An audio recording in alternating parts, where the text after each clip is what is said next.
What? I don't know. Okay. Hello, everybody. Welcome to ATW Live on Monday night. I'm Matt Taibbi. And I'm Walter Kern. Matt, you look like you're even more out of perspective in a hotel room than I am. Yeah, which one of us has the worst hotel Hotel, decor? you, Yeah, you're in front of some kind of a blackout curtain. Um, your computer is down below, looking up at you. I yeah. I tried to find something to raise it up on, but we're in the digital age, so there's no books in our room. right. Yeah. Mine's on a Kleenex box. Very vulnerable. Oh, Very wait a minute, vulnerable. wait a minute. There is some reading material here. This is gonna help. Hang on a second. All right, hold on, folks. I've got a Library of America collected novels of Robert Stone and a Kleenex box supporting mine. Collected novels of Robert Stone. Yes, yeah. Dog Soldiers. One of my favorite writers of the 70s and 80s. Huh. All Yeah. right. There isn't even a Gideon's Bible in this hotel room. When did they stop doing that? Gideon's Bibles have stopped for a long time. Only in Really? places like Oklahoma. I was gonna say maybe that's because I've been campaign trails. That's where I always see them. But yeah. Right, right. I actually have stolen a few. My private Bible, the one I actually read for my daily devotionals, is a Gideon's Bible. Wow. Yeah, it's a very readable translation, and without all those pesky notes and things that make Bible reading complicated. Yeah. Um, I had a tradition. I used to leave a notation in the same chapter and verse. I think in Kings every time I traveled to a hotel when I was covering something, but I can't remember the chapter and verse. I've gotten so old that I can't remember the joke that I played. So people are going to find a note by me, some in Bibles, but I won't know what it is. So, all right. Well, it's been a pretty weird week. Uh, have a pretty interesting story coming out in Racket tomorrow, but we can't talk about it unfortunately tonight. We can but we maybe. can say everybody should read it because I know what it is, and it's definitely worth reading. Yeah, we can hint at some of the subject matter later, uh, but there's been a lot of goofy campaign stuff, and I think the broader subtext of what's going on with the campaign, and this kind of confirms what you said last week about them feeling confident. The election betting markets, which is now what I look at instead of polls, because polls are utterly meaningless. Right, they are. They've been consistently broadening in the direction of a Trump win. Um, so you But can there have set. also been stories that crypto bros have somehow gamed the election odds and made huge multi-million dollar bets that have pushed it toward Trump. So whether that's info or disinfo at this point, I don't know. But I think rather than Yeah, I saw there was like a CFTC related story about that today. I was like, oh my god, even that, like they're gonna crack down on election betting, gaming stuff now because of. well, now that Elon's offering $1 million for signatures on petitions, elections may be our chief gambling opportunity every few years. I mean, gambling addicts will jones until presidential elections. Right, exactly. Um, all right. Well, we had some funny news. I mean, I guess it's funny. Uh, so Donald Trump does a goofy campaign thing. It's in line with basically every campaign stunt that every candidate ever has done. He sort of worked a shift at McDonald's. Right. And I guess we should look at McDonald's too, right? This is more like the raw footage of what happened. Um, he went in, he joked about working at McDonald's, and this is something that I, I can't remember Clinton doing it. I know he did a shift somewhere. I can't remember, or he at least got behind a counter. But I'm pretty sure I've seen candidates behind counters before, haven't you? I have. I mean, I haven't seen them at fryers, at French fry, deep fryers, as Trump was, nor have I seen them hand bags of hot McDonald's food out windows to pre-selected, customers. He did a fuller production than I think we're used to, but presidential campaigns basically consist of eating regional foods and pretending to like them. Right. You go to Philly and you get a cheesesteak. You go. Yeah, but you have to have you can only eat the cheesesteak with whiz. This is a major mistake that candidates make all the time. Right. Is they order like the actual cheese with a cheesesteak. When you live in Jersey, where submarine sandwiches are called grinders, basically throughout the East, submarine sandwiches have different names state by state. Hoagie, grinder, etc. You got to get all this right, or it's a major. Excuse the emergency outside my window. I'm not far from Trump Tower, and I don't know if Trump's in town, but I think he was the other night, and all the streets were closed off. Maybe they're expecting a missile to land or something like that. I don't know, but in any case, back to McDonald's. We saw a fuller version of working behind the counter. We put on the let's take a look. Let's take a look at McDonald's 2 here. I think is what it is. This is the Forbes recap. No. President Trump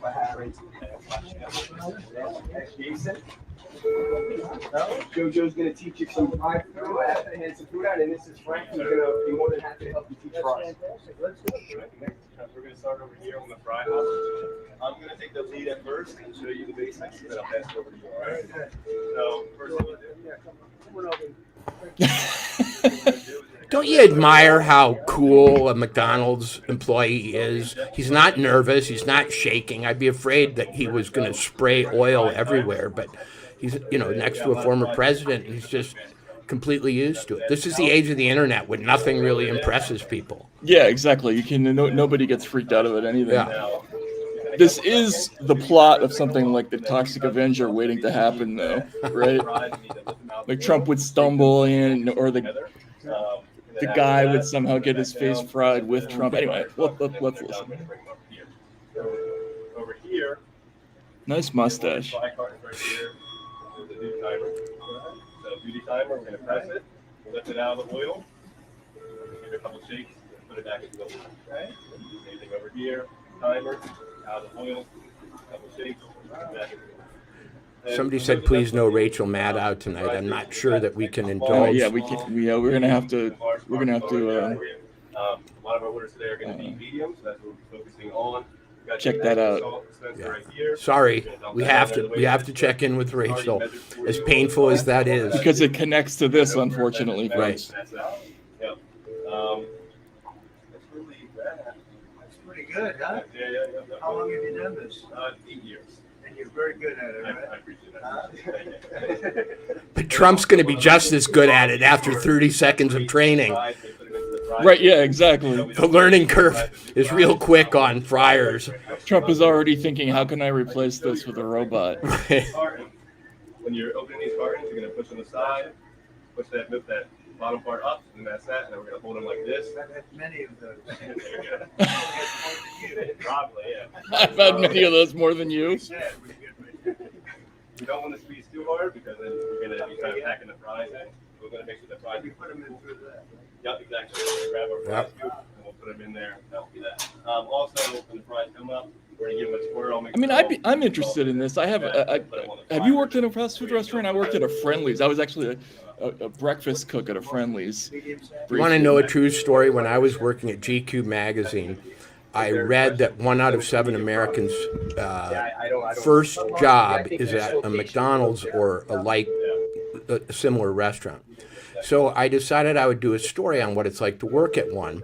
And I was about 40 years old, and I applied at all the local McDonald's in Montana near my home. And I could not get a job at one of them.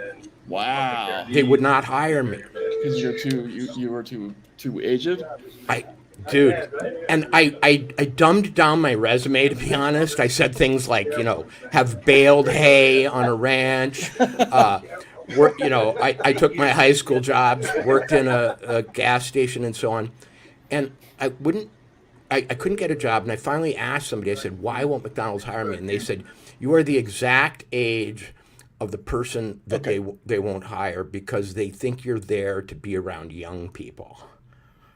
Okay, that's weird. Creepy, yeah. Like I was overqualified. If I had been a retired person, they would have thought, "Yeah, he needs a job at McDonald's." If I'd have been a 20-year-old, they'd say, "Let him in." But as a 40-year-old, they thought it was creepy. Wow. Yeah. Well, I can see the logic in that, but I mean, is it worse to be a pedophile or a journalist? There's a Venn diagram that includes both, and it is actually the worst. That cross section I Right. think is not a small. I could have area. come as the highlights for children reporter on First Jobs. Okay, so Trump does this, right? Actually, the tape goes. He was there for quite some time. I don't even know where this was. What state was that in? It was in Pennsylvania, where the Pennsylvania, entire of course. election is occurring this year. Right. Everything's in Pennsylvania. Yeah, Pennsylvania, the microcosm of the United States, and I saw a lot of tape from the visit, and there's some that's rather touching. There's a Indian family who he serves through the windows, and it's "Thank you, Mr. President. Thank you, Mr. President." And there was also a bit of tape when he's taking the fries out after his first batch, and he says, "It never touches the human hand." And and people were commenting that Trump has worried all his life, because he's a alleged germaphobe, that there's some point at which McDonald's food touches people. But now, having, quote, worked there, he sees that's not the case, and the relief was immense, apparently. Oh my God! Yeah, it's freeing, right? Yeah. Now you can just dump those down like nothing. There's no more worries there at all whatsoever. But I think it's important that the audience remember that the whole reason he performed this, quote, stunt is that he is challenging the truth of Harris's statement that she once worked at a McDonald's, something that no one has come forward to prove. No former manager, coworker, or documentation from the McDonald's Corporation has been able to affirm this claim of hers. So this is why he went. See, and this is, look, all elections have dumb subtextual battles. Right. Which candidate knows how to handle a gun better? Right. Which one actually, does work in the yard in their homes? What's another good one? I'm trying to think. There was the whole military service thing between Kerry and Bush is what ended up leading us down the Air National Guard routine, because they were both simultaneously talking about their different records, and Bush felt obligated to talk about something that got him into a little bit of trouble, although that story, of course, turned out to be screwed up. But this is the kind of thing that aides worry about all the time, is like, how can we outflank the other? So Trump is doing, we'll work our way back to this, but first we got to see the MSNBC reaction to this, which is as weird as I've seen a reaction to a pretty ordinary campaign stunt in a while. So we're going to have McDonald's wars dominating the last weeks of like one of the most important elections ever. But let's check out the There he is. If you're on his campaign, and I know you are certainly not, I'm not making any implication of that, but what is the logic behind this, going to a McDonald's? I mean, we know the guy likes Big Macs and filet of fish, and he's used the word love to describe the way he feels. Same logic that has Harris eating Doritos constantly in mini marts. There's no logic to it. It's a stunt. He has not put forth an economic agenda. He, as you know, appears to be not well.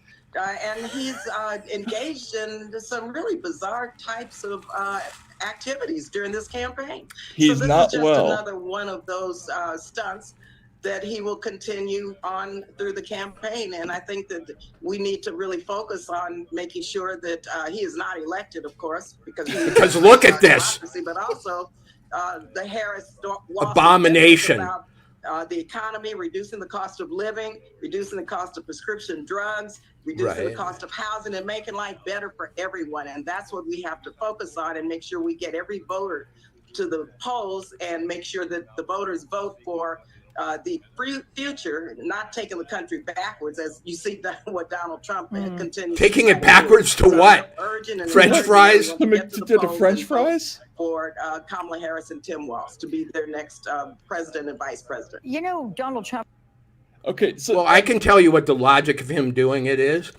It's to provoke overreactions in the press like that one, which he might have known he was going to do, and lo and behold, he did. I mean, to freak out over a guy going to the world's most popular restaurant and America's greatest contribution to world cuisine 2 weeks before the election is to freak out over the fact that they run for president. I mean, how can you give the person better advertising this? You and I would never have noticed this story at all if they had not thrown this fit about it. And it wasn't just that segment.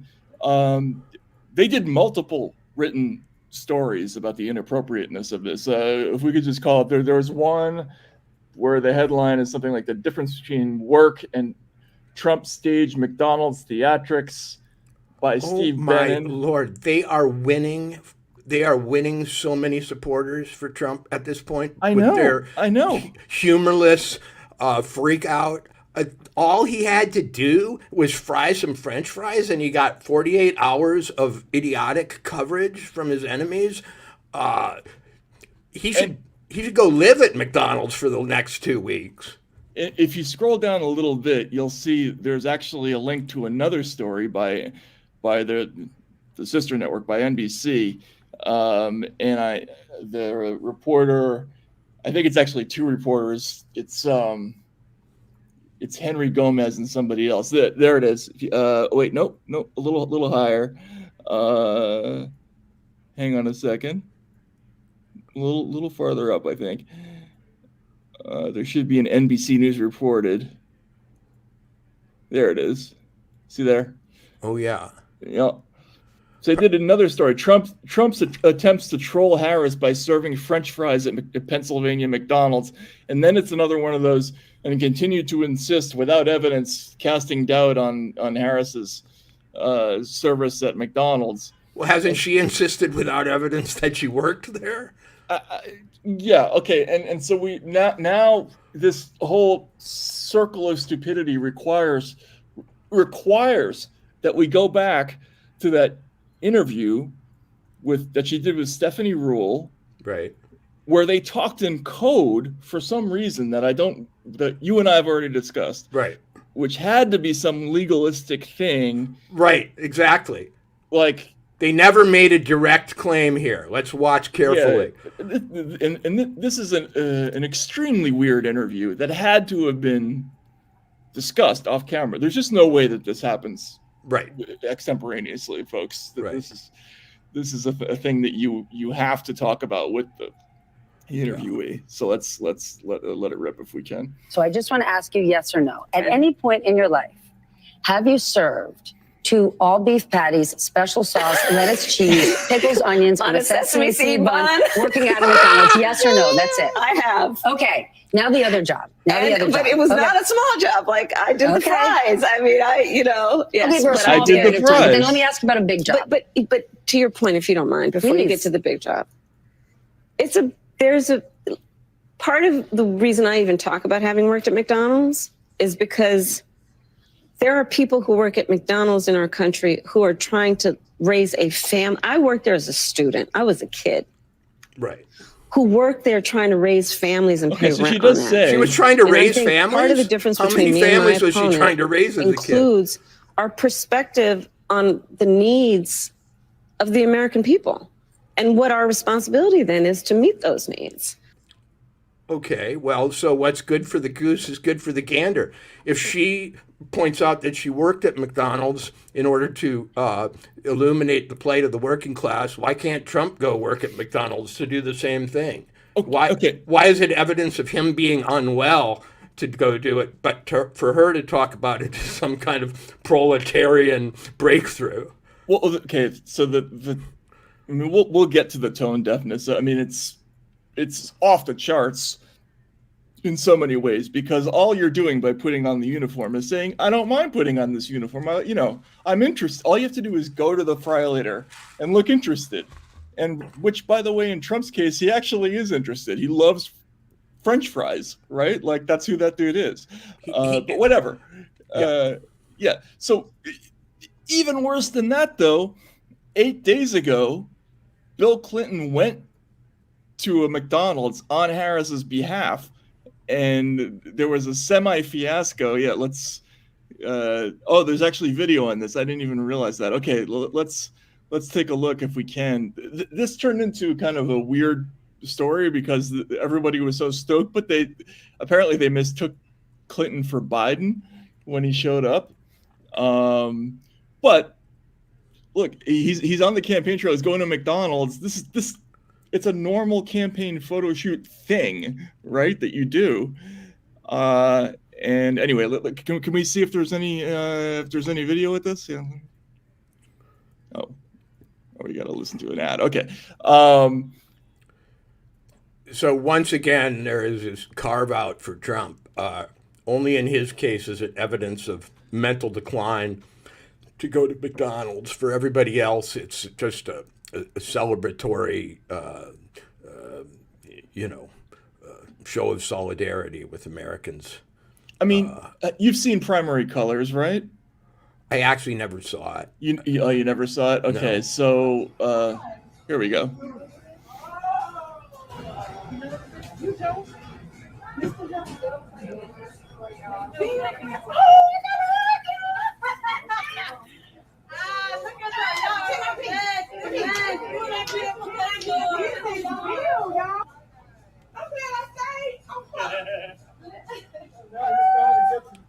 I don't hear him saying Biden, but No, she mistook him at the beginning. oh, okay.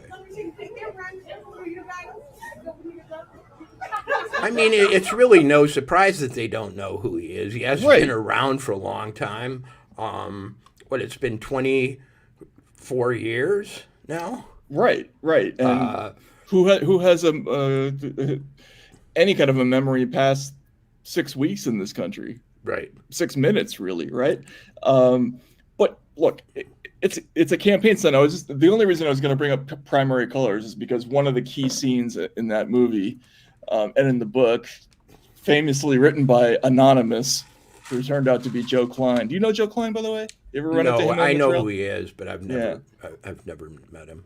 Yeah, I worked with his son briefly, so that was a very weird thing when that thing happened. Anyway, but the big scene where they realize that Clinton's got it is when they see him hanging out at the equivalent of a Krispy Kreme late at night and just talking with one of the people behind the desk, because he's got that common touch, right? It's the Rudyard Kipling thing, Right.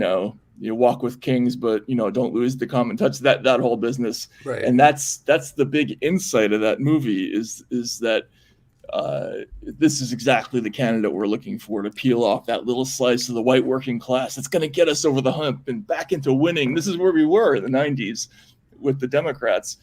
Now you're mentally unwell if you go behind. And counter. and not only that, there is no logic to it at all. Appearing at fast food joints really is, as I say, the entirety of most political campaigns these days. Other than speeches, all you do is eat a stream of Cincinnati chili, hoagies. Remember early in the campaign, Tim Walz tried to assert that J.D. Vance was not from the Midwest because he didn't know what something called a runyon or something was. It's some Nebraska hot pocket like specialty. Right. And they've been seen in Wawas and other Pennsylvania. Oh, you got to do the whole thing. A&Ws. You got to go to a Sonic and get Right. waited on in the car. But I think the reason why Pat this and is Geno's. Yep. the reason this is worth discussing, besides the fact that it's been dominating the airwaves for 2 days now, is that this notion that Trump is somehow, how can I put it, not eligible to do the things that everybody else does, and the fact that the overreaction is at the level it is, are more and more evidence, as if America needed any, that this guy is a special case. And he's a special case in terms of abhorring him in the media. And they know that if Tim Waltz had gone to a McDonald's and operated a fryer, it would have been one of the greatest breakthroughs for the American, Of course. common man in history. They probably would have sung his praises, but in this case, it isn't. And I really think it's a serious mistake. Oh my God, you can't make a worse mistake. You ask yourself, and I still ask myself this daily. I go, what is he threatening? That the things that are absolutely par for the course for other people are, in his case, evidence of dementia. Why are they so threatened? I mean, he's just a person. Is he going to somehow, nuke America? What do they fear? The hysteria is just discrediting them right and left. Well, okay, so they've tried out, and you can see this in the DNC mailers and everything too. They've tried out a couple of lines in the last couple of weeks as PR themes. We talked about the fascist to his core thing that they were doing last weekend at this time, right? With the Mark Milley quote. Then the New York Times did a very long piece. It's actually not a bad piece of journalism as these things go. I don't love the premise of trying to diagnose someone from afar, but insofar as that can be done, they actually worked hard to try to establish that he had lost some off his mental fastball by analyzing his speeches, and they interviewed a whole mess of people. And but the New York Times' textual analysis after their fiasco with testing Kamala's book is very dubious. Of course, if they probably did some test of his vocabulary and said that it had shrunk or something like that. I mean, I know some of the ways in which you diagnose incipient dementia, but the idea that they gave a thorough sample of his speeches and so on to whatever psychiatrist or analyst they used is would be hard to believe. No, they were doing this back in 2015. Remember, there were all those stories that Trump has the vocabulary of a 5th or 6th grader. Remember yes, that? I remember. Yeah, that was one of the first things that came out. And I remember paying attention to that and being struck by it, not because I thought there was anything wrong with him, but because this was at a time when I was writing a story about, well, what is it that's working for him on the trail, right? And one of the things was he repeated simple lines over and over again. He spoke like a salesperson, not like a politician at the stump. It was a different style. And I didn't like it at the time. I was not loving the message of what he was saying, but I could see why it was working, right? But anyway, they've been testing this out. It has not been landing, but the current line is that he's declining, and to stress his mental acuity, cognitive. These are words that you see in a lot of these news stories. Of course, the irony there being beyond rich, because these are words that were studiously kept out of coverage of the other Democratic candidate for years. But anyway, so that's why I think they're reflexively going to this place with the McDonald's thing, because those are the current talking points.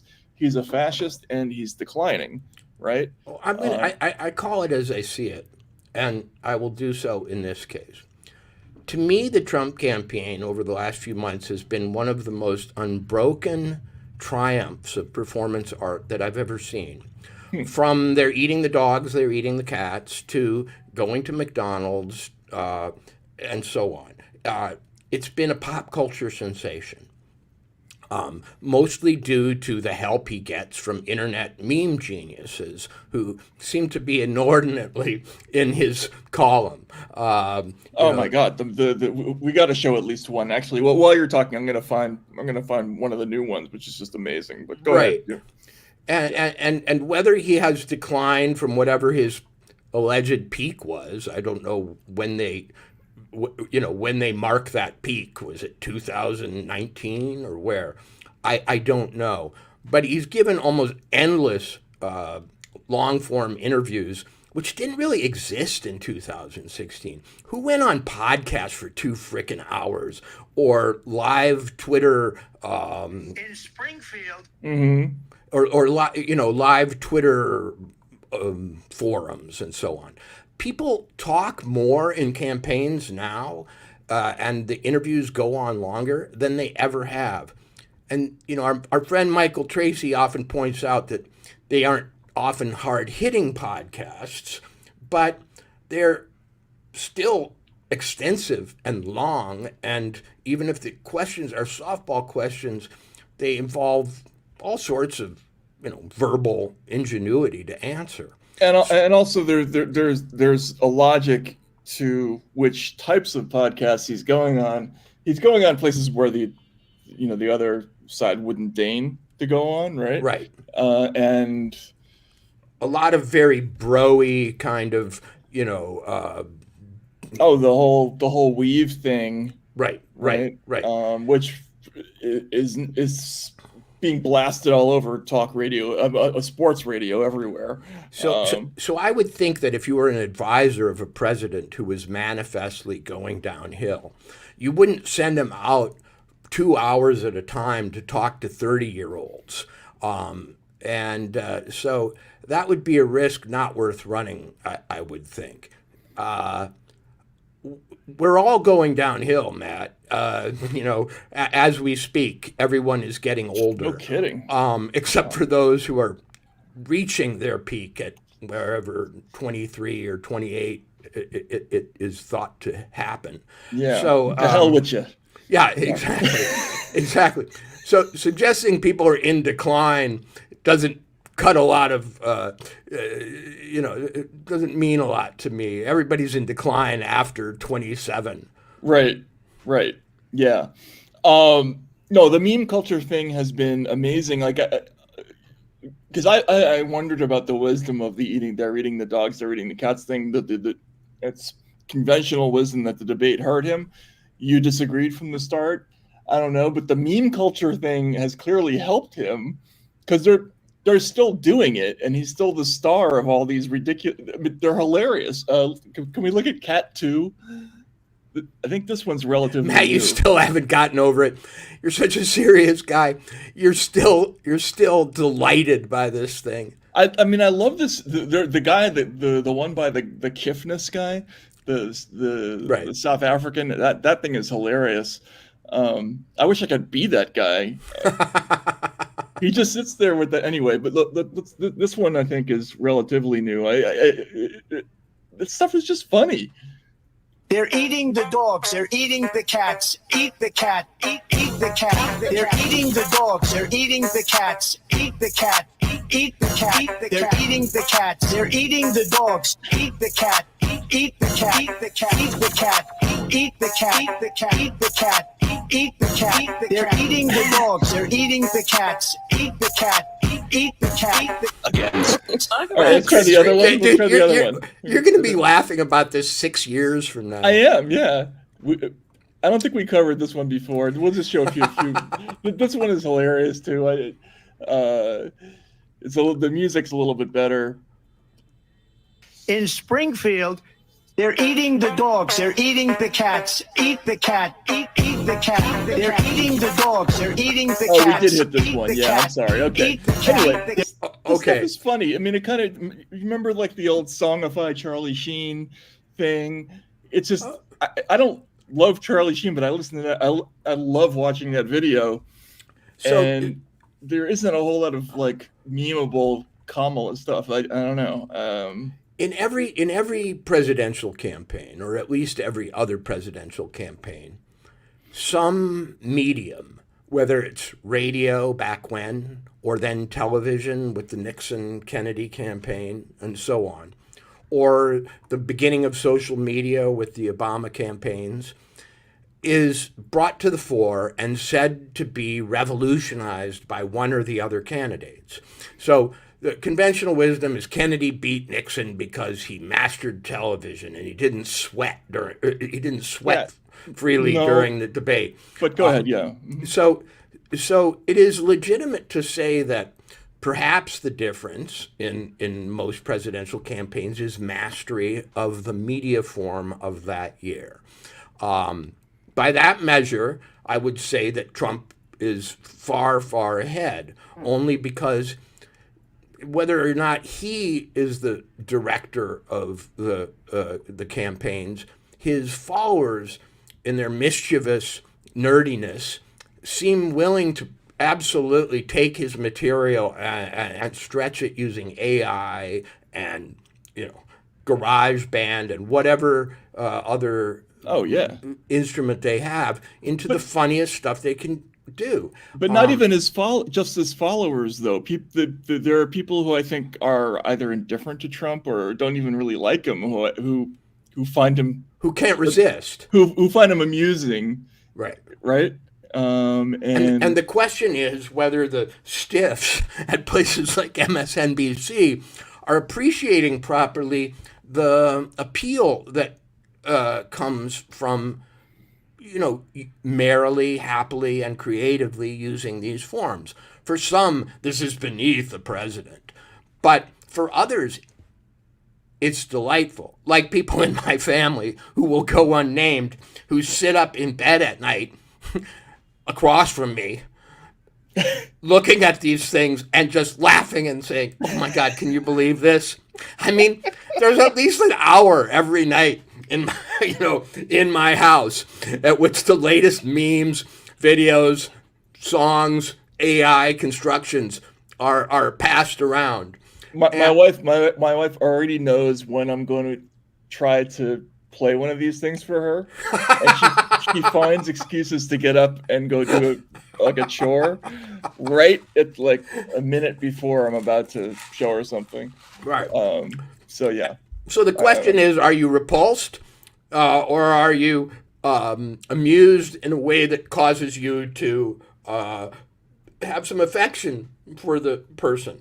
And that will decide the election. And it's the Walter Kern theory that you can't be popular enough on, popular media as a presidential candidate.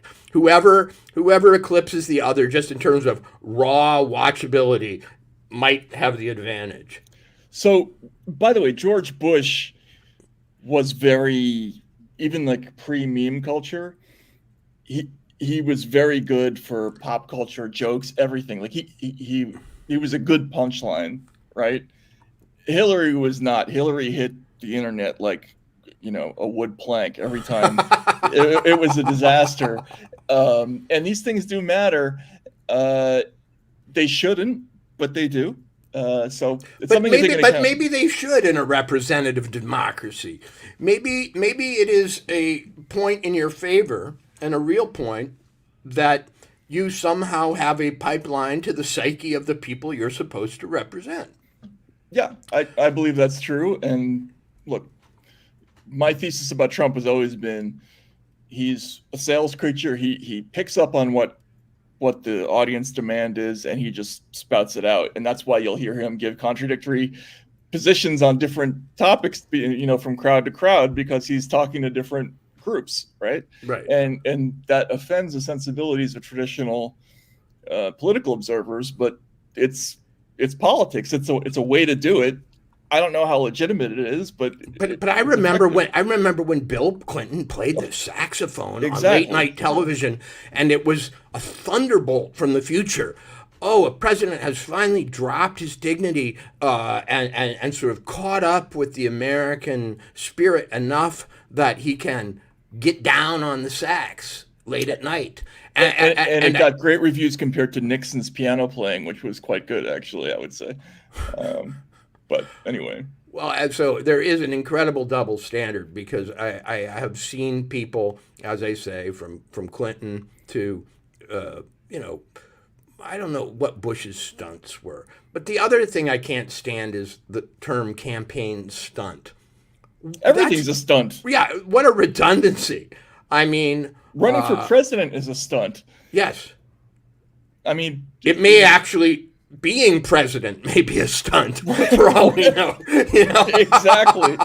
In a literal way. Yeah. We're living the movie Dave, except it's a John Carpenter film instead of a comedy. Right. So that happened, and I think we can come back to the sort of class tone deafness that represents. But before we get to the turn on MSNBC, I want to bring up a serious story, because this is back. Bob Woodward gave an interview over the weekend, which is kind of shocking. And I think we should take a few minutes to discuss it before we get to the top of the hour, because this is incredible. If we can listen. This with Coach several months ago. He said, "Is blackmail? In other words, is Trump being blackmailed?" I mean, that is wild. I don't think that has really sunk in for the public yet, that his own director of national intelligence suspects he might be getting blackmailed. It's not a Democrat. It's not some crazy liberal commentator. It's his own director of national intelligence that suspects that. Yes, and one of the very important elements in all of this is to understand how good our intelligence is.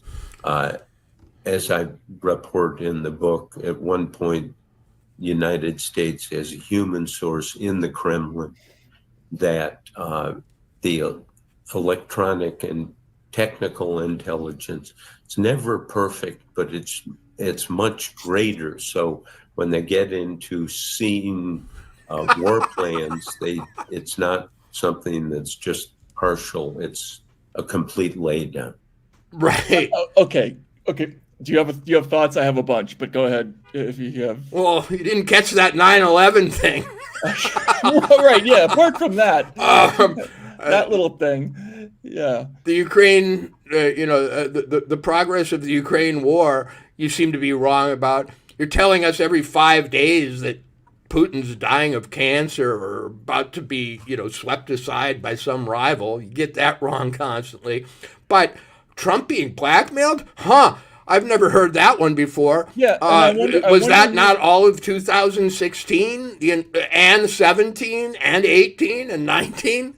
Yes, and I wonder who spoke out about that as one of the great journalistic errors of our time. It was none other than Bob Woodward. If you read The Press versus the President, the big Columbia Journalism Review story about all the failures of Russiagate, in the very first section of that 20,000-word opus, and it has to be that long, folks, because there were that many mistakes. It's not a long-winded piece. Right.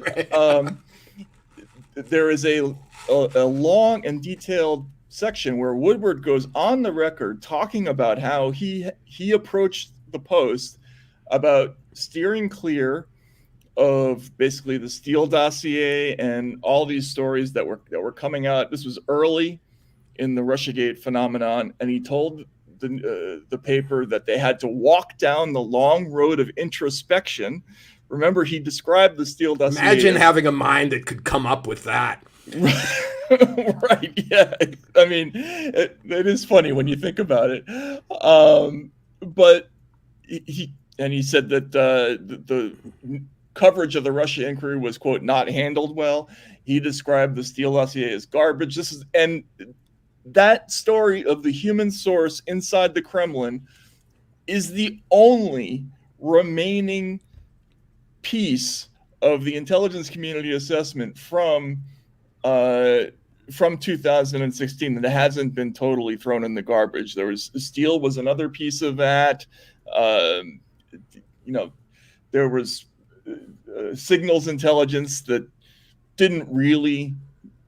There was also the business about the analysis by what's the company I'm thinking of? CrowdStrike, right?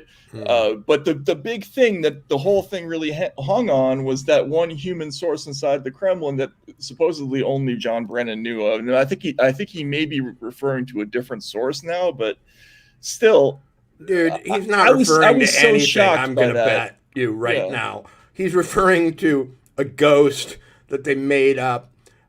I'm sure that there's some source in the Kremlin right now that they just burned on television, who now probably faces execution because of their casual mention of his presence. No, that person doesn't exist. If they did exist, they're dead. After having been outed on TV. And here's the last one that they brought over, the exfiltrated spy, who was named, it ended up buying a house in his own name in like Virginia. Was that Alprovich or whatever? No, I forget what his name was, but you know what? We did a story about it way back at the time. Right. But of course, the guy's not going to go in hiding buying a house on, I think it was like Realtor.com. Like that's how he was discovered. Anyway, but the point is, what happened to Bob Woodward? I made a bunch of phone calls about this after I saw that interview because, clearly it's the same story. If it were a different story, he would have specifics about it. Like an intelligence official thinks that Donald Trump is being blackmailed. What's your first question? Mine? Yeah. About what? What is about what exactly? Yeah. Blackmailed over what? Over what is it? What is it that Trump's how can I put it? What is it that Trump's persona could not survive? A sexual assignation? Is that it? A financial connection? We've had each of those investigated. Alpha Bank, all the different Mueller investigations over financial and other possible avenues of corruption. We had the P-tape. I don't know that was ever even investigated. It was. Was it? Yes, it was. It was investigated by multiple groups within the Justice Department, and then also by the Inspector General. Like what hotel, which prostitutes, how much P. It turned out to be a story passed off by two different subsources of Steele's subsource. The quotes are "in jest over beers." That's the story. So could I go downstairs to the Monkey Bar in my hotel? It's called the Monkey Bar down there, and sort of pass a rumor to the person next to me, who could then go off, into the corner with their phone, call up their friend in Washington. Yeah, call up a Brookings Institute fellow, who then calls up Christopher. That's how that story happened. That's right. What that story is. There's an FBI report about that. So we know that's bullshit. If this next thing is not going to be bullshit, you need something more specific than Dan. Also, thank you, American intelligence, for bringing us up 2 weeks before the election. If you had new evidence that Trump is being blackmailed, unlike all the old unsubstantiated and discredited evidence, why didn't you bring it up, 4 months ago? I mean, right? Did your Kremlin source just, run down to the payphone on the corner? And I am okay. It's no longer a shock when the Brandys, Adrosnys, or whoever repeats this stuff, right? Like, okay, whatever. These people will print anything, but Woodward, he still wants to go to his grave remembered as a great reporter. I think, right? That's his problem, Matt. Because I don't believe that he actually was the person warning people last time, to be honest. Maybe he was, but that suggests to me he was doing a lot of reputation maintenance once he realized the story was BS. Sure, but even that's smart, though. Well, that was smart. Yeah. But to start on this new road, well, I guess there's no way to lose in this situation. There's 2 weeks until the election. It's not going to get investigated. There's no time.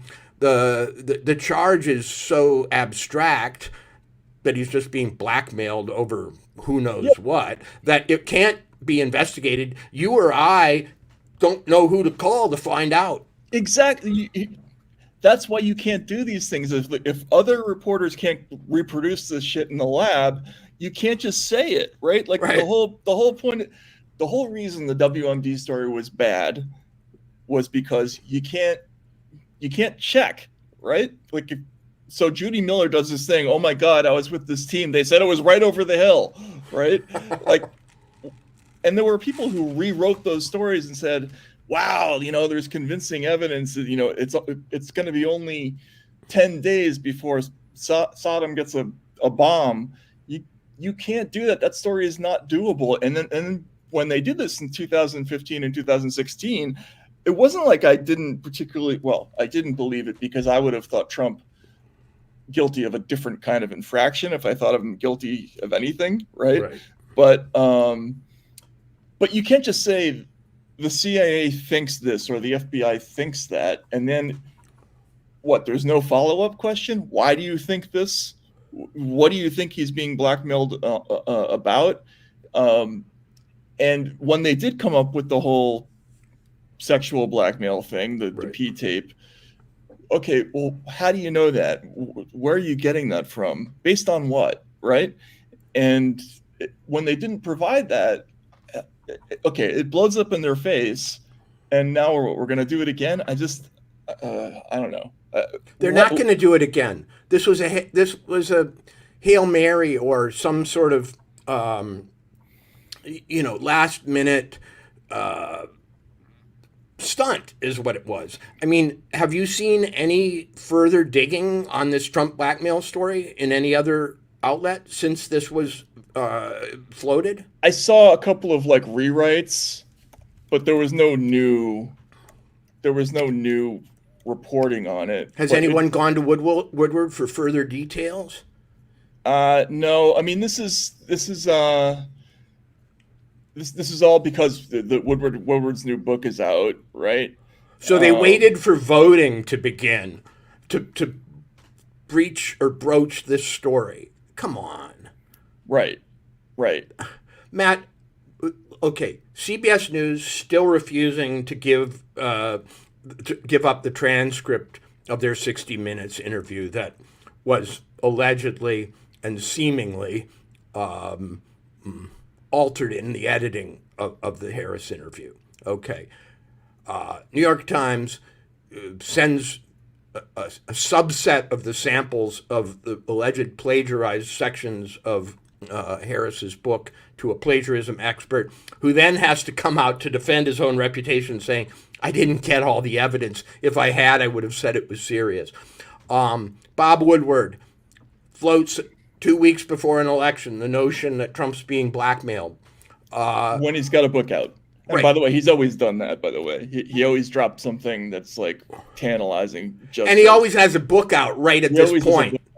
In other words, right at the maximum tension point.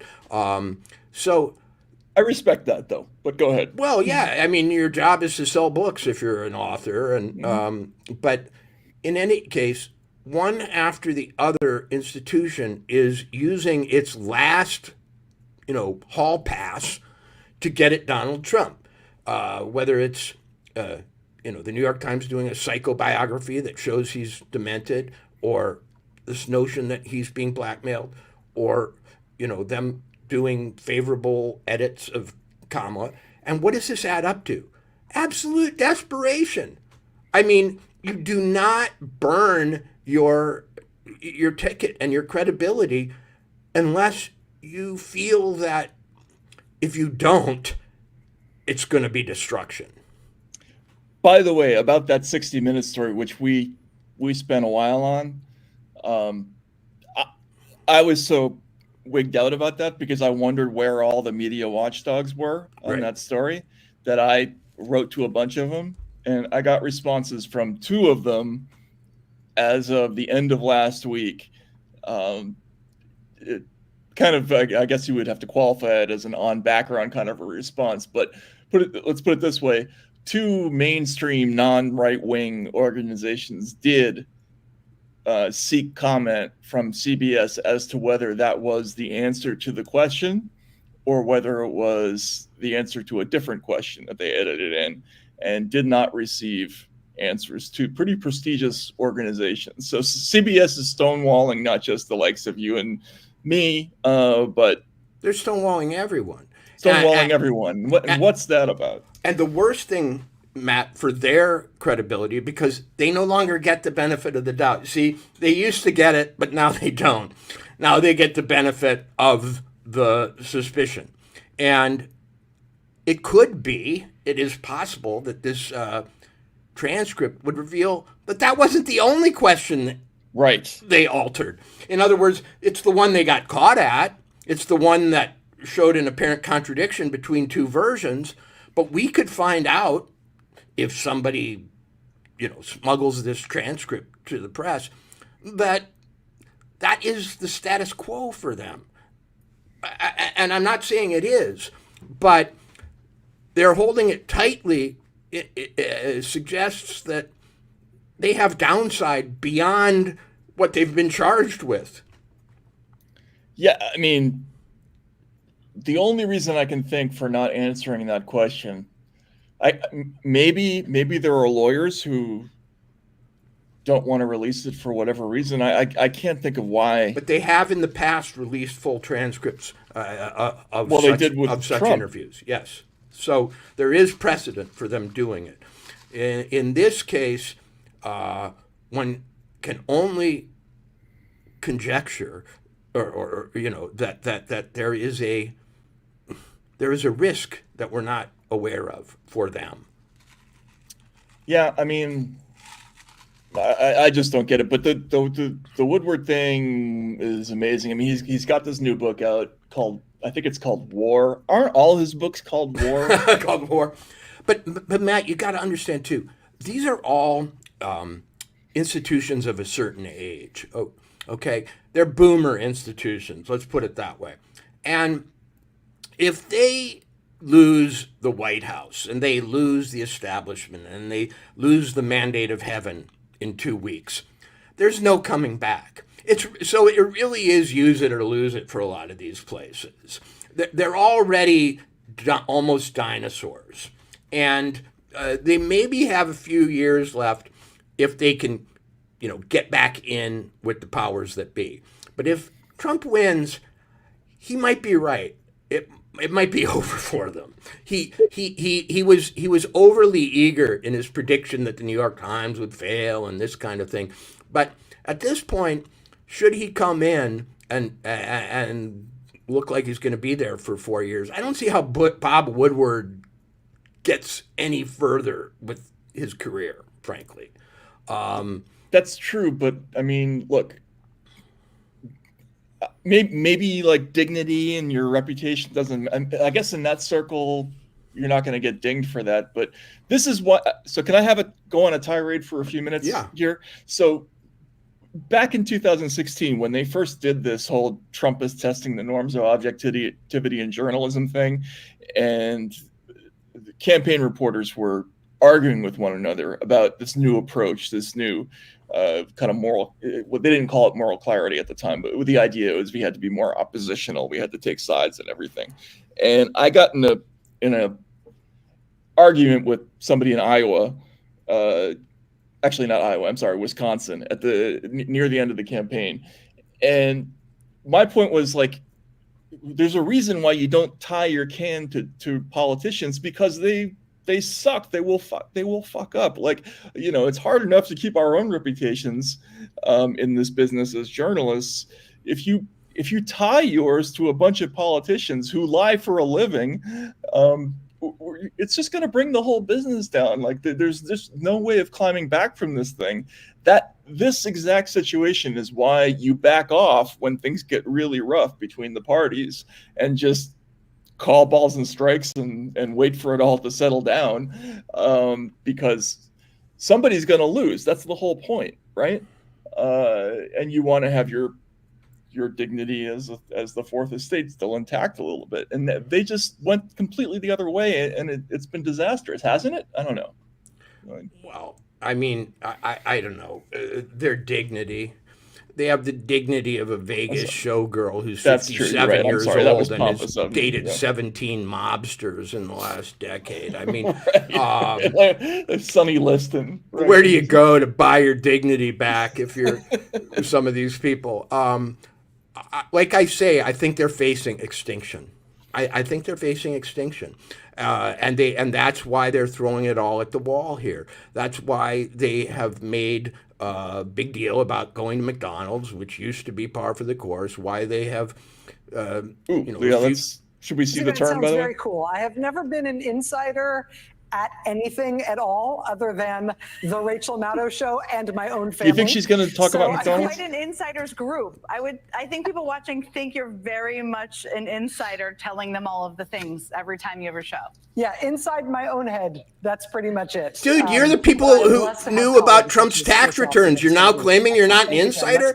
Wasn't her whole career claiming that she had top secret information that she was going to reveal any day? 2 weeks from tomorrow.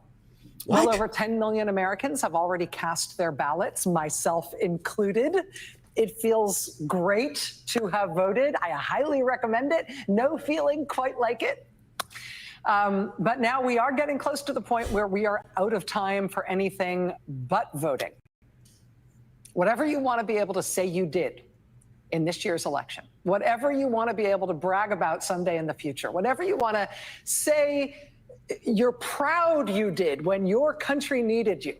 Mm-hmm. You know, what you want your answer to be when somebody someday asks you what you did in 2024 when you were alive and American and fully aware that this was the highest stakes American election since 1940 and 1860. Whatever you want to be able to brag about in terms of your contribution to this moment in American history, your contribution to this election in which we are being asked to choose not just between one candidate and the other, we are being asked to choose between one system of government and another. Oh, Lord. Whatever you want your family lore about you to be for future generations of your family. When your family in future holidays, lore. Right? Future, family reunions, family get-togethers. When members of your family, generations yet to come, talk about you and what you did in the. In other words, your children will hate you if you don't vote the way I tell you. A strongman authoritarian you're going to be instead of the system. You're going to be remembered as Nazi supporters. But Rachel, if we have fascism, your family won't be allowed to talk against the administration. So that's not going to happen. History is calling. Right. History is calling. So here we go. What are you going to do? Whether it's calling voters in swing states, volunteering to knock on doors, volunteering to drive people to the polls, showing up at the local campaign office of your candidate or your cause, and offering to do whatever needs doing at this late date, just on your own, calling or texting everyone in your contact list, in your phone. Right. Asking everyone you know if they are registered to vote, if they need any help getting to a polling place to cast that ballot, and can you please help them? I mean, whatever you want your bragging rights to be about doing your part, this is the last 2 weeks to do any of it. Right. Voting is the bare minimum. You don't even get to brag about that. What else are you going to do on top of voting to help bring about the outcome that you want in this election? The answer to that question is whatever you sign up to do tonight and tomorrow, because we are otherwise out of time. Watching TV doesn't count. Worrying about polls doesn't count. Scrolling through your phone and doing nothing other than absorbing information does not count. It's time to actually do something. Okay. And really, it's now or never. Matt, I have a whole theory about Rachel that you have to remember to ask me about when she's over. is they shut down independent We can't media. talk about it They now? make it a crime, or they make it otherwise impossible for anybody to report or say or broadcast anything that is independent of the strongman or that is critical of the strongman. Jarrett, And that, because of it's course, funny. is not how the American system of government works. Also With our interesting. robust First Amendment and freedom of the press protections, that's not at all how we are set up as a government and as a country. Does she have Again, does she what's on have the a table bunker for to go Republicans to in in this 3 election weeks? Because is she's strict- obviously expecting stripping at our least the system of government possibility and instead of doing it the strong total way. crackdown and gulags. I Well, want to know. I want to get to that in a second. Sure.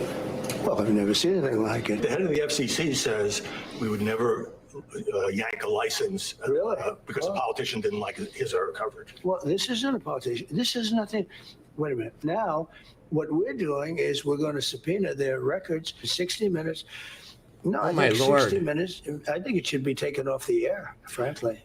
Frankly, I mean- it should be taken off the air. We're going to subpoena the records I think that was a bad of move by this news Trump. organization. But go ahead. And we're going to take them off the air.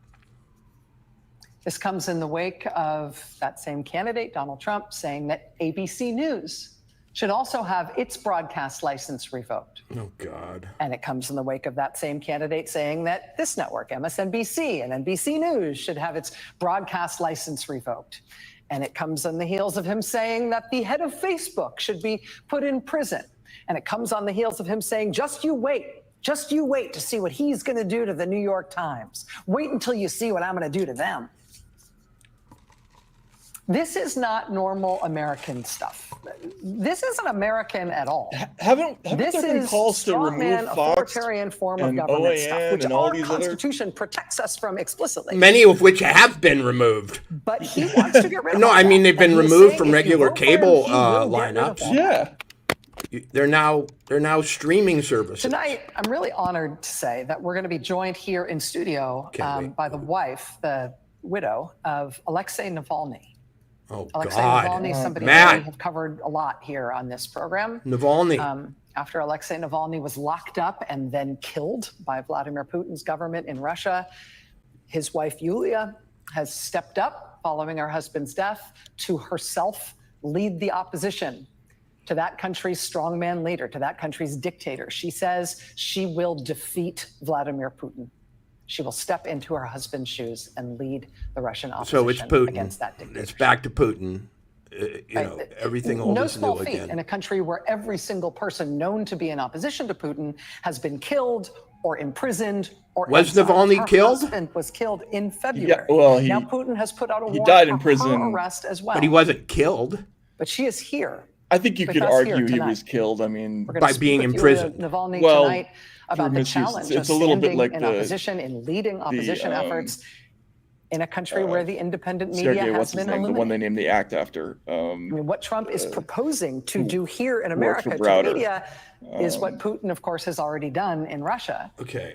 In Russia, it is state-controlled media. Is this only. going to go anywhere? Do you think? And that's the case everywhere. You've got an People are saying authoritarian enough. in charge. They're saying it That's hurts. the Yeah, case yeah, everywhere. You've got a All dictatorship. right. That's the case everywhere. Let's Okay. hang on a second. Okay.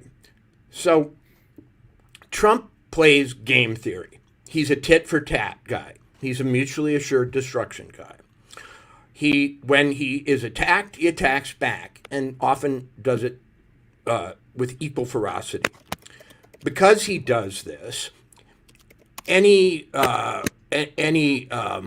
reaction of Trump's to something like a misleading edit by CBS is then portrayed as evidence of his strongman tendencies. So it's a game that goes back and forth. She's just brought on the widow of a Russian dissident who died in jail as a illustration of what Trump might do, the kind of people he will put in jail and cause to die. Magnets. Now he's supposed to what? How's he supposed to respond to that? By saying, "Oh, I'll put you in jail, Rachel." You know, if you say, in other words, they are raising the temperature, and then when he responds, they're catching him. You Right. I saw two stories this week. One was in Der Spiegel, of all places, and the other was at The Atlantic, in which it was asserted that Elon Musk is really who's going to be running the government. Trump is really a kind of stalking horse or Trojan horse who will open up and out will jump Elon Musk, who will, in some technocratic, futuristic way, force us all into a Martian future. I don't know what the fear is that Musk will do. The ultimate scenarios that are being painted, besides the fact that he's called enemy, I think in Spiegel, Elon Musk was public enemy number 2, to which Musk responded on Twitter, "They're trying to get me killed." Well, maybe they are, in the sense that if you go here, why shouldn't the politicians involved have the right to respond with equal ferocity? Who started this spiral? I don't know. At this point, it's impossible to go back and, it's with little kids, like, who threw the first punch? Who said the first bad word? We don't know. But they're not doing anything to bring it back down to earth. They're not asserting norms at this point. They just brought on a political prisoner's wife from Russia and suggested this is what Trump will be doing. Is there evidence of that? No. Right. Yeah. No, I mean, this is not a new. Here's the thing. Trump, I think, is making a political mistake every time he does that. He's been in office and he hasn't tried to. The most obnoxious thing he did to the press was arrest Julian Assange, and I think that was a serious transgression. Other than that, kicking Jim Acosta out of the press pool or whatever it is. But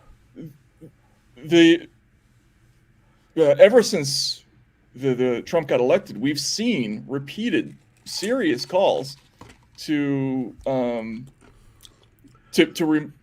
remove Fox, to yank its license, to get it off Comcast, right? And Trump took office in the eyes of the press as a presumed Russian agent. That's how this started, okay? It did. It has now spiraled to the point where there are assassination attempts, pictures of monstrous visages, Navalny's widow on TV 2 weeks beforehand. They're all giving themselves license to go ultimate. And I'm going to suggest that it is the press that's at fault here, because he's a politician. What are the standards for politicians? There aren't any. Whatever works, that's the standard. Right. It really is. What are the standards for the press? Well, it's supposedly a profession. It supposedly has ethics. There are schools of journalism. There aren't schools of politics that train you in the norms of running for office. Running for office is getting up on a soapbox and saying whatever the hell will excite people to vote for you. Right. So I don't hold them to the behavioral standards that I do the press. But now the press is a full bore candidate for office itself. They're not playing this game with Harris. They didn't play this game with Biden. And they didn't play this game with Hillary.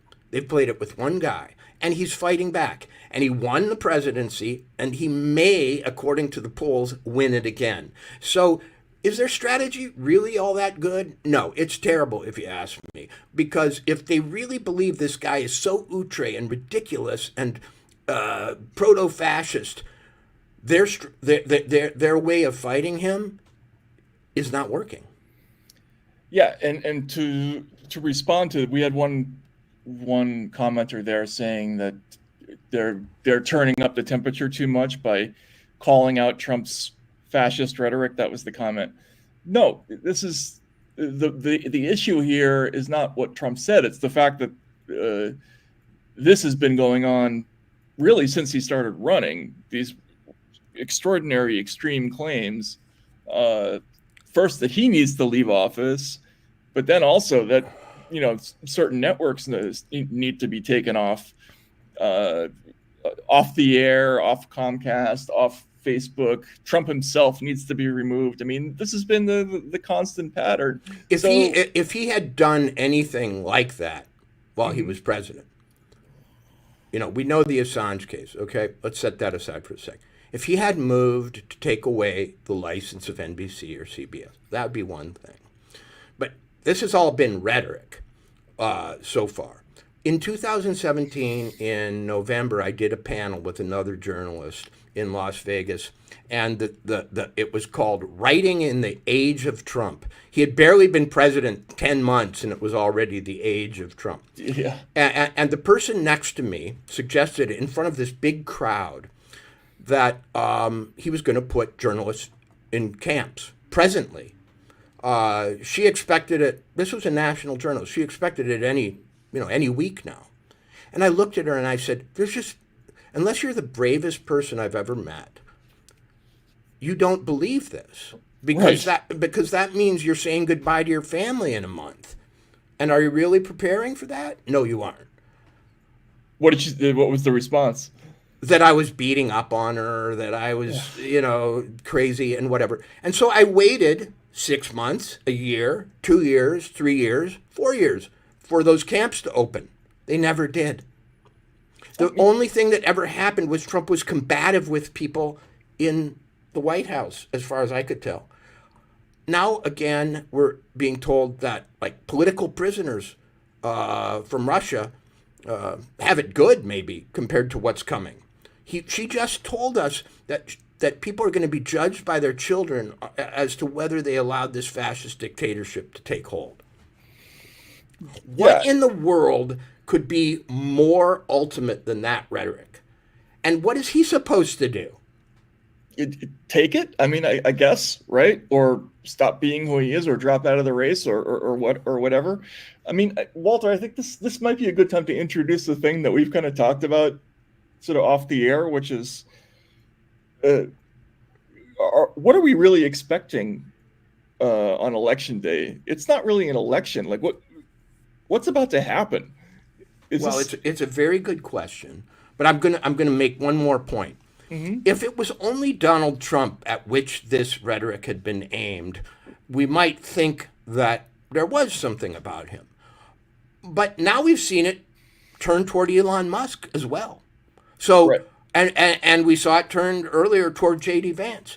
And there doesn't seem to be anyone they can't give this treatment to. They can't all be Hitler.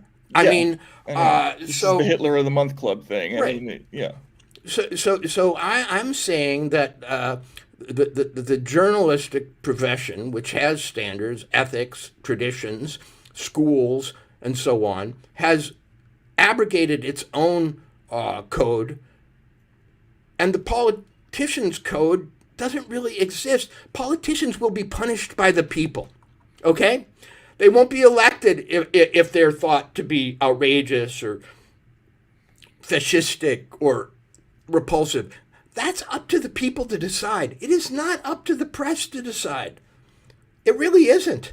No. This assertion that there are these great standards that have in American history for presidential rhetoric are just not true. They're not borne out by history. Presidents have said the most retarded and ridiculous and over-the-top things. They exceed even what happens now in some cases. Absolutely. And also, do we want to be responsible for elections? I didn't sign up for that. Right. I signed up to write about what was happening. Because that's our job, right? Let Trump hang himself if you think he's so ridiculous. Right. Why do you need to change up? Why do you need to change your tactics? If he sucks that badly, you should be fine using the old methods. What they're really saying is you, the Americans, and she actually came as close to saying it explicitly as I've ever seen. You Americans are going to be responsible for this thing. You're too stupid to see what's happening in front of you. Maybe you're fascistic yourself. Maybe accepting the MSNBC audience, but your children are going to punish you for letting in Mussolini, That's right. Franco, Caesar, or whatever.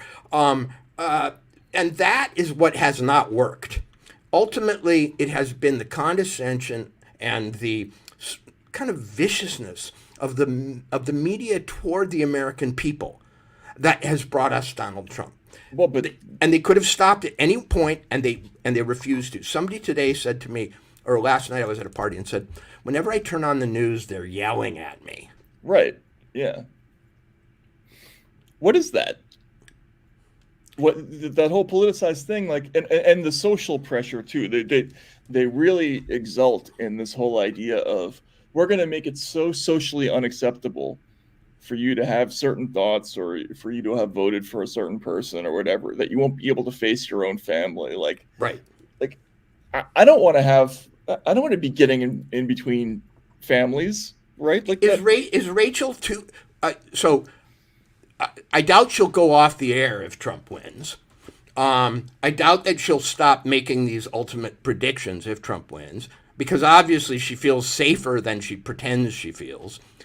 And will, in 2 months, she be speaking to America's children? Kids, I want you to get up, go into Dad's bedroom, grab a knife on the way, and tell him,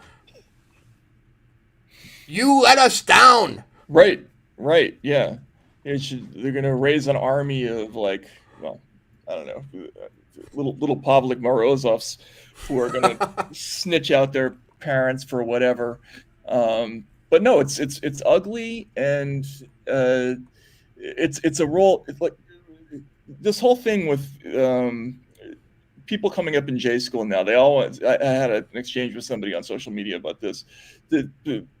Everybody wants to change the world as journalists now, so they all come out. They want to give their opinions, and they put a lot of thought into what stories they pick, because they want to weigh in on something important. Whereas, I was happy to have a job when I did this. So send me to anything. Send me to a baseball game, town meeting, whatever.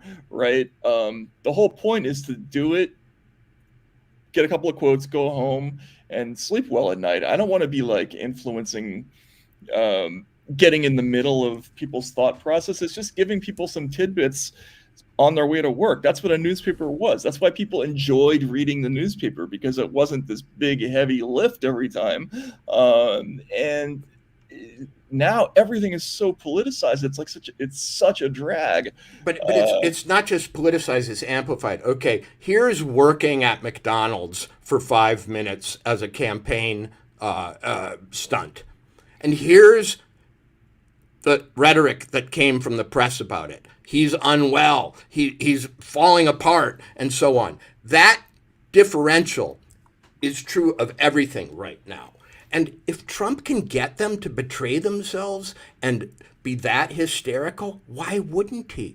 They're sitting ducks for what he's done. Have they gotten Trump to be that much more radical than he is? Not really. Has he gotten them to just absolutely lose their shit?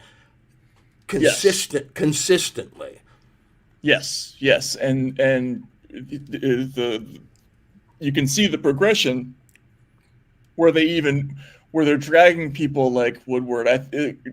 Woodward's case looks to me like a social pressure thing, right? Where he's just you know what, I got to get over in my crowd, so I got to do this, but that hysteria, that temperature has just been at maximum volume. It's gone to 11 since late 2016, and it hasn't gone down at all, and it hasn't worked. And Matt, I'll show you another two-hand mathematical formula.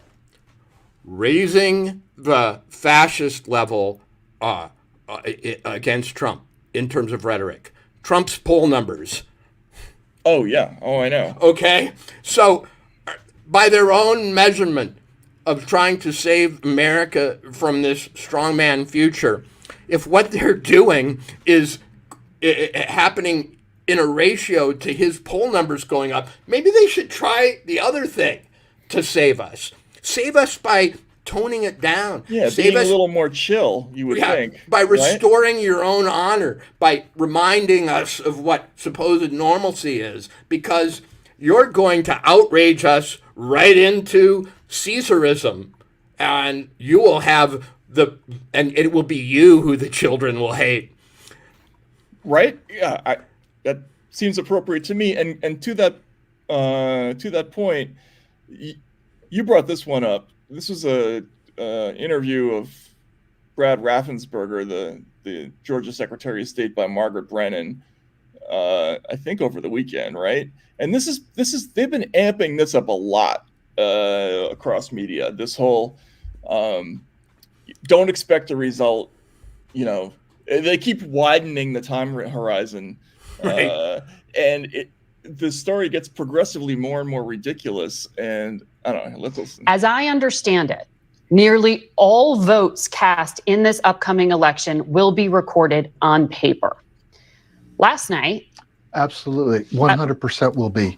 And Okay. it's actually security paper with the state seal on it. okay, important point to establish, because yesterday President Trump said something that implies that because it can take time to tabulate votes, there might be something nefarious here. Take a listen.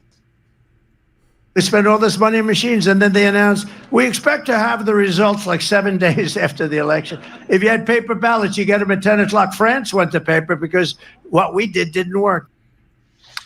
He's pointing to a lack of paper ballots as a problem here. Is he accurately describing what's happening, and how long will it take to tabulate votes? In Georgia, 100% of all the votes cast will be on a paper ballot. Will be. What But happened actually last time? nationwide, At it's some going to be point. over 96 to 97% of all voting in America will be on paper ballots.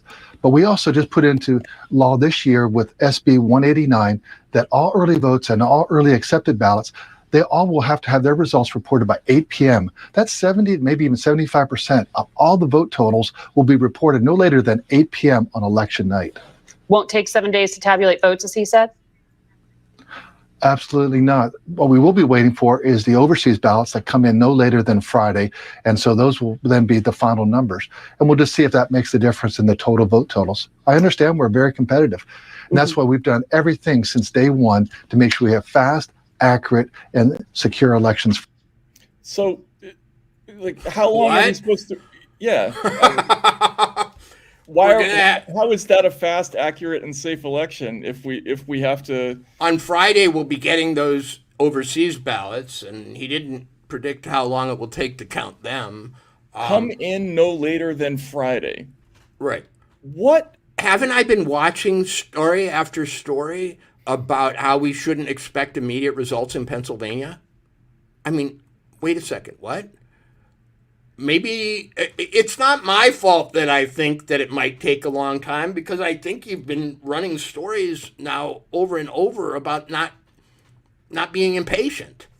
Well, I mean, but even that tells me, no later than Friday. I have zero tolerance for waiting 3 days for a ballot to come in on election day. You're like, what is that? I don't know. Why is that supposed to reassure me? Well, Matt, can we keep a clip of what she just said so that on Thursday, when America doesn't know who the president is, we can go back and contradict her? I mean, what is she trying to say here? That I have no idea. It'll all be on paper ballots, and it's all trustworthy, and we'll know it immediately, except we won't. So this is from a couple of weeks ago. This was a CNN story about this. Oh, hang on a second. Well, they've got me genuinely confused. You know. But there have been a barrage of these stories. Like this is pre-bunking, right? This is classic pre-bunking, where they're conditioning the audience to have resilience to. Oh, here we go. Let's turn it on here. Turning voting sites into fortresses. They've installed panic buttons in some, bulletproof glass. I mean, this is America preparing for the worst, as Republicans are continuing to blame Democrats for the latest assassination attempt on Donald Trump's life. In Maricopa County, Arizona, which is the second largest voting jurisdiction in the United States, a CNN exclusive tonight. This is a behind-the-scenes look at how election workers are under threat and are depending now on the police to actually protect the vote. Kyung La is out front.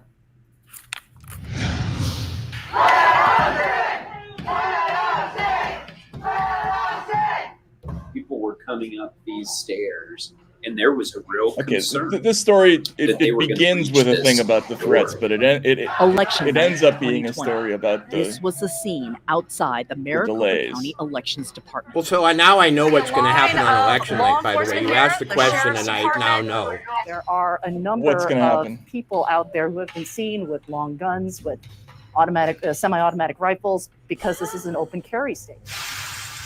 Since that night, security has been ramped up. The vote count surrounded by surveillance cameras, iron fencing, and armed guards. Maricopa County is one of the largest and most competitive counties in the entire country. It's also a cauldron for conspiracies and misinformation. CNN is getting an exclusive look at how law enforcement now protects democracy from chaos. Now, unfortunately, this building has turned into a bit of a fortress. But Dude, that's Maricopa County, is it not the place that had major election malfunctions during 2022? Has been on duty since Remember, dawn, weren't these the very election managers who oversaw all those problems? Approximately around 5 o'clock this morning. I don't remember. I remember that our plan is providing a safe environment, but we don't want to project that we're possibly intimidating the election process by having a large amount of uniform resources. Arizona was a shit show in 2022. I remember it distinctly. Everywhere. Video surveillance, our drones. So we're just watching for anything that might look suspicious. Anything Drones! Why don't they show fighter jets? Why stop at drones? All the pre-planning, the logistics. Maricopa County Sheriff Russ Skinner says this is a blackout week. All hands on deck. All law enforcement on duty. Matt, we're being prepared for chaos. So this is called absolutely the EOC or the EOR, basically Emergency clear as Operations day. Center, Emergency Operations Center. Stay hydrated, stay cool, and work together. Watch your six. Stay hydrated. Watch your six. Very often where they are counting the votes. 2020 changed things. So, have there been a lot of attacks on these people? Look at this as a Ever? major event now. It goes beyond just the election security. We've seen a lot of threats that have come out to public officials, election Look at workers. him. Where is he? That's very concerning. Armed pyramid of steel. Doing their job, serving the public, serving the community. We are off to a very busy start this morning for this primary election. Well, when I came to the Maricopa County Board of Supervisors in 2017, it was a sleepy but important part of government here in Arizona. We now have to worry about things like our personal security. Bill Gates is a Republican Maricopa County supervisor. I could not quantify the number of death threats that we have received here. Today, when somebody knocks on the door or rings the doorbell, our first urge isn't to swing the door open. What is it? Instead, it is, who is that? What are they doing? Why are they at our house? And it's not just Bill Gates. This year, across the U.S., more than 1 in 3 election officials say they have been threatened, harassed, or experienced abuse simply for doing their job. Oh my God. Here, Maricopa County officials have invested Who did this poll? Who did the 1 out of 3 poll? Since 2020 to secure the election center and the workers who will be inside counting the ballots. People choose that they want to rush this building. It would be extremely hard for them to do that. Did I think that elections would ever come to this? With this kind of presence, I guess not. I guess I didn't foresee this happening. So I think the important thing is to prepare for that. And that's what we've done now. More drones. Drone attacks. Part of how all the people you just saw in that story handle all of this is that they've been dealing with this since that night in 2020. They're simply used to it. So Bill Gates and all of those other election officials in Maricopa County, some of them have lost friends. They've had to testify in court against people who've threatened to kill them, kill their children. They've had to, figure out how to exist in this world, yet deal with all of these threats. So as they enter November, they enter it with mental fortitude, but a belief that law enforcement will protect them and that this will be safe and transparent for the voters. Aaron. Wow. Kyung, thank you very much. Kyung La. Anyway, tired of waiting I'm for sorry, the earn in app. Matt, was that tonight or was that recently? No, that was like a week ago. Okay, so I had no idea, because I don't watch CNN, that it had reached this level. Oh no, there's stories like this coming out almost every day now, about paranoia. Well, it's not paranoia, threats, and you can expect extra delays because of the extra security precautions. Okay, exactly that. Now even Fox did a story about it, by the way. That story showed drones. It showed cement barriers. It showed police cars. It showed people in police cars. It gave it one sort of tangible statistics that 1 out of 3 American election officials have been threatened just for doing their jobs. I don't know how that's defined. I don't know how threat or a threat related to doing your job is tabulated. Other than that, it was completely fact-free. It was a collage of music, imagery, and insinuation. Why are they doing it? Quite obvious. There is going to be, on election night, war and rumors of war. And no one's going to be surprised by it. And a new tactic has entered American elections, which is, I don't know, last time we had a water main break or whatever. This time they're gonna say there's gonna be people calling in bomb threats.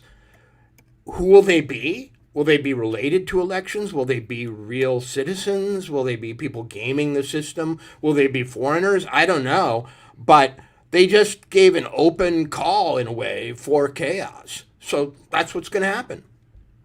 Yeah, and look, all of these stories, roughly speaking, fall under the category of something that we saw, that I've been looking at for 2 years now. This is this whole idea of building resilience in the population by, they have the Homeland Security has this thing called the resilience framework, which is all about getting the public's mind in a place where it's able to resist bad ideas and accept good ones. That's building resilience. So all these stories where they're prepping people for war on election night, and also, Walter, I mean, the shots of the drones and everything, doesn't that also kind of flip the script on what you should be thinking about election night? Like my question about election night is, I want to make sure that it's transparent. I want to see the votes being counted, but apparently they're concerned about the opposite problem: people rushing the building. Well, it's going to be kept very secretive. Yeah, exactly. They're going to have to pull all the shades down and lock all the doors, and all the counting is going to have to go on underground, probably in Fort Knox-like bunkers, underneath Virginia.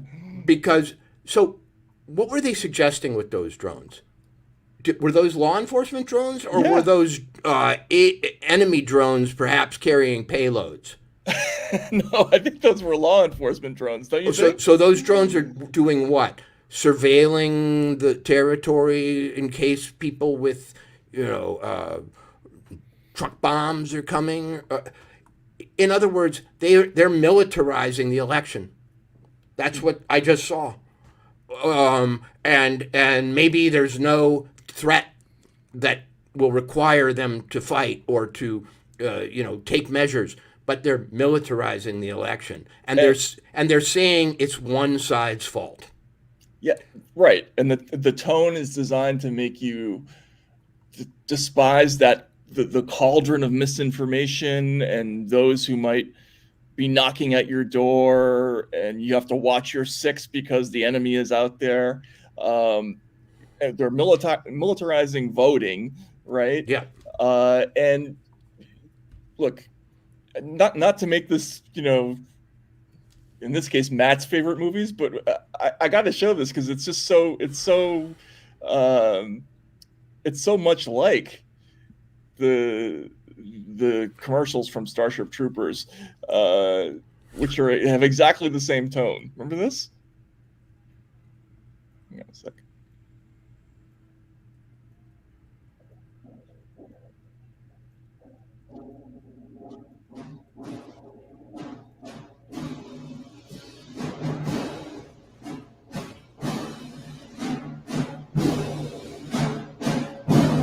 Oh no, there it is.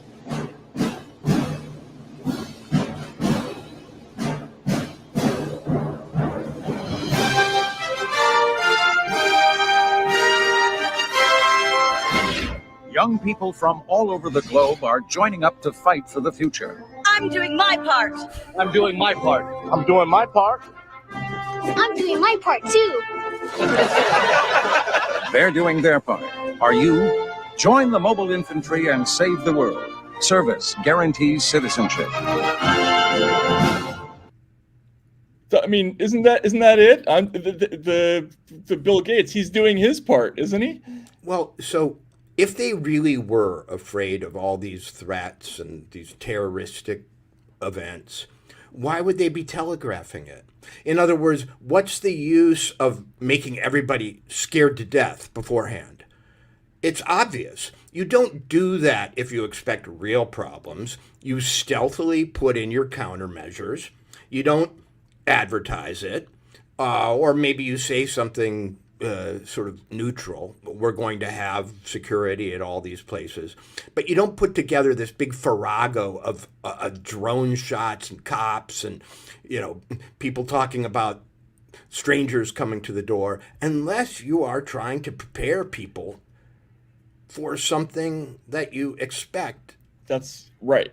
There's only two possible reasons for this kind of propaganda, this hyperventilating, fear-laden messaging. One is to make people hate and despise the people who are the threat, and the other is to prepare them for something you actually think is going to happen. And there have just been so many and stories. Might even want to happen, because to be honest, there seems to be a 1-to-1 correlation between the side that CNN hates, frankly, from their coverage, and the side that's going to be responsible for this. Right. If they were if this report had been something like Harris supporters and Trump supporters have both been threatening, it wasn't like that. There's only one person and one side that's going to be to blame for any chaos. And there is going to be chaos, they suggest. So the people you hate and the people we hate and the people we are already on record as wishing to lose and expecting to be fascists if they win are going to do bad things. This was propaganda at a level that I can't even imagine. It's beyond parody, though. That's the whole point, right? Like that. This whole cops are here to defend democracy by putting it behind 90 layers of concrete so we can't see it. It's beyond absurdism, isn't it? So all we know about what's going to happen election night is this: extraordinary things will happen, things that we've never expected, threats. They may have to stop voting at certain places because of bomb threats. Maybe cars will go through barriers. Who knows? Voting will have to move to locked warehouses from the usual places it takes place. In other words, nothing is off the table as far as expectations. Now, and if it is chaotic, it will be the fault of one side only. We've also been preloaded with that message. This is terrifying. Right. Yeah. That's why this moment, this last couple of weeks, is unlike any pre-election time that in my lifetime, because the outcomes on election night, if it were just a simple question of who's going to win and who's going to lose, I'd have no anxiety about it whatsoever. But they're making me think that there's a long list of other outcomes that are possible on election week, and they're also telling you exactly where it's going to happen. Right. Maricopa County, Arizona. Okay. Maricopa County, right? There's been stories about Pennsylvania, also. Expect Georgia. So right. you're expecting chaos. So let's raise the temperature beforehand. Right. Who does that? What responsible government does that? No one. Right. No one. And I've got to say, I expect. I'm going to put myself on record now. $100. I think the Trump people are going to win the election. I think it will be apparent early in the evening that they are doing very well. It may not be final. In other words, there may still be caches of votes to come in. But I think it will appear early on that Trump's doing well. And this is no out of left field prediction. I'm merely going by the polls and the betting markets that we see now. So if that continues to be the case, if early in the evening it looks like Trump's going to do well, what is going to happen next? That's the question. The question is, will it just proceed logically to a victory? Will there be events? Will we be asked to pause in our expectations, not to jump to conclusions? Because I would expect that's what the networks will tell us. Despite these early numbers, there's much that could happen in the future in the next few days. So don't get excited and so on. But I don't see how going into the night, if present trends hold, he won't appear to be possibly winning. Oh, that's a big prediction. Well, but it's not even a difficult prediction, because the votes that they're talking about coming in later are being held to are being suggested to be more pro-Harris. In other words, in every story I've seen, it's the red mirage again. So we're going to have a red mirage at best for them. It may not be a mirage in the end, but that's how it will be framed. So I know that's how the evening's going to start. I know that's how it's going to start. Right. And where it goes from there, I don't know. Right. That's what I don't know either, because I mean, what are they going to do? Are they going to militarize they're going to have DHS personnel surrounding every voting area? I mean, if the vote counts take too long, if it really stretches to Friday before we have a result again, I find this intolerable. This idea that we can't count votes on election night, it makes zero sense to me, and the idea that suddenly we're introducing this to American society now, and that they're asking us to accept it while also heightening the fear level of the population, and telling us to pipe down about it, deal with it, sympathize with the police. I don't know. I worry. I mean, I don't. Let's game it out. I very much doubt that what's going to happen at 6 p.m. or 8 p.m. Eastern Standard Time, once the polls close in the East, okay, is that we're going to be told Harris has an insurmountable lead, okay? It is possible that we will be told it's very close. You can't jump to any conclusions. Or Donald Trump is doing quite well, but let's hold our horses. Okay. In those last two possibilities, which I think are more than likely, far more than the first, we will then be asked to be patient in some fashion. And during that period, which may last a few hours, a day, 2 days, 3 days, all kinds of things could happen. And they could be attacks on election officials, rumors of this, rumors of that. And that will be the period in which I stay in my basement, okay? Yeah, I mean, there could be some kind of informational blackout. Right. Right? I mean, that's I worry about that. But that's at the low end of my concerns, frankly. I mean, I don't know. Because unless we're being punked about the relative strength of the Trump campaign at this point, it is likely that this strength will be reflected in the early totals. Yeah. Yep.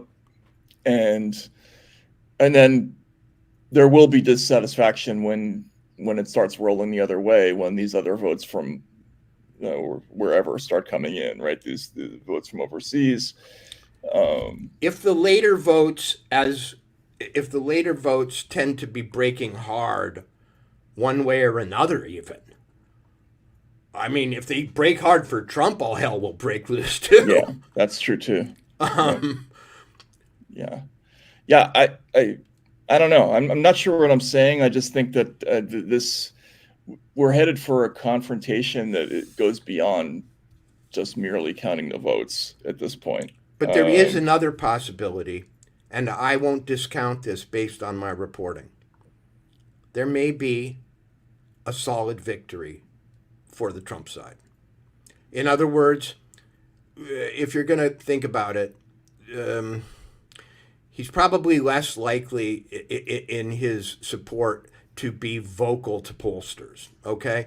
There could be a more silent support network for Trump than for Harris.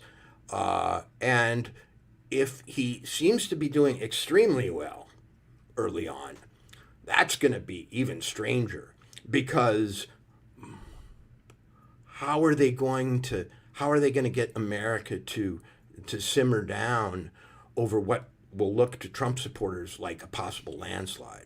Mm-hmm. That can't be turned around after a point. If they're not, so if it looks like there is a Trump landslide, I can't game out how the media will react. Yep. No, there's no question that the media is going to have to. Well, we'll see when it happens. I think we know how they're going to react initially, but I think it's going to get weird pretty quickly. So we'll see. I don't know. But before we sign off, a couple of quick things. There's been a number of stories. I hinted at the story that's coming out in Racket tomorrow. There in the last couple of months, there's been a spate of stories about the Labor Party coming to help the Harris campaign with things like knocking on doors. Now, there's a figure in Britain named Morgan McSweeney, who's sort of like analogous to Karl Rove, who's credited with piloting Keir Starmer's rise to Downing Street, and he's got a whole team that's over here, and that story is, I think, going to get a little weirder.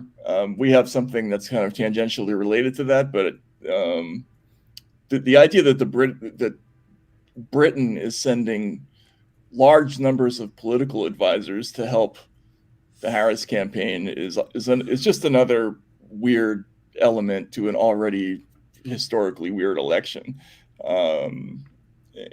isn't it? I mean, I think so. And then the other thing is, I think, we've talked about this, but this idea of running against Musk as a kind of by proxy is right. Going to become more of a theme. And there's been a lot of that in that last week. I mean, if I were to cite any real trend that has broken out from the background noise, we know that Trump is a fascist, that Trump is insane trope. That's been used for a long time. But the idea that Elon Musk is the secret puppet master and the real target or the real, malefactor, evildoer has come to the fore in a way I didn't expect.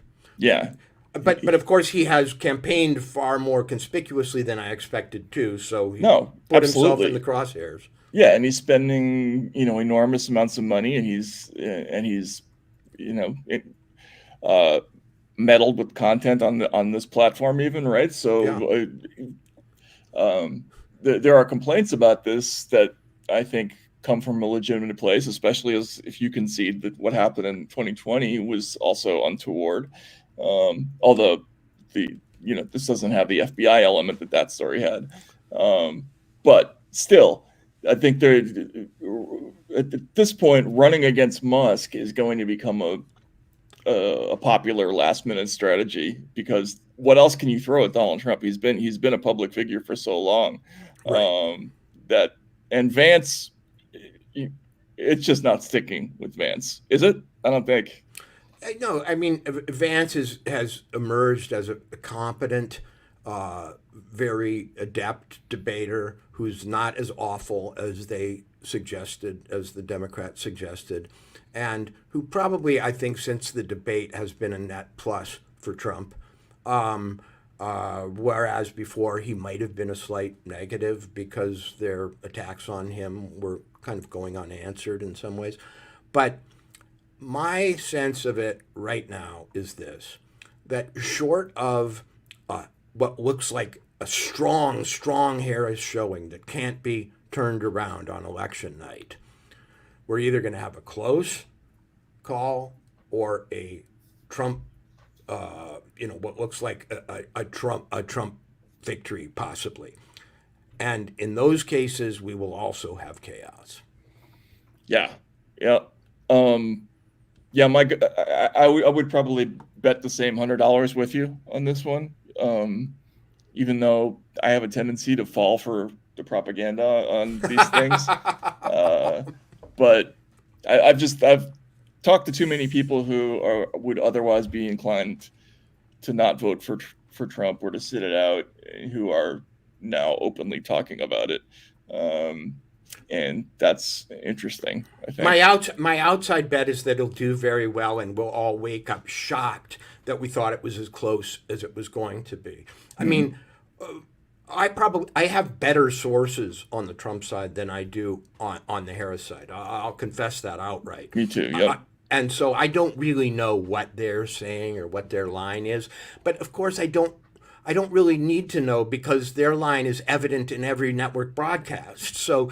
They have a mouthpiece in Rachel Maddow, etc., that Trump doesn't have, even in Fox, really. I mean, he sometimes does, but not with all of their people. So I don't have to dig much to know what the Harris campaign is saying. They pretty much broadcast it straight through, through the mainstream media. I know that, as I said earlier, the Trump people are pretty confident in a way that I think shocked me when I heard it, and didn't seem to be spin. Yeah. I only really have a couple of people left on the other side of the aisle who will still talk to me, and the one thing that I've heard that's consistent is that they've been more nervous in the last month. I heard a little bit of bravado about we're going to do surprisingly well in Michigan and Pennsylvania, but mostly the vibe I get from the Democrats. From the Democrats, yeah. But mostly the vibe I get is like this. It doesn't look great for us, or that's not really the way they put it. It's more, we've got work to do. We need everybody rallying, that kind of thing. Whereas I think in Trump land, you get this. They seem very chill about the whole thing, which. Who knows what that means, but I do get the sense that they think they're going to win. So, all right. Well, thanks everybody for hanging out. Walter, thank you for interrupting. I know you've got a long weekend, and by the way, congratulations to County Highway. Thank you for the success that it's had. Everybody should check it out. And thanks for tuning in and hanging out with us, and we'll see you again later this week. Yep.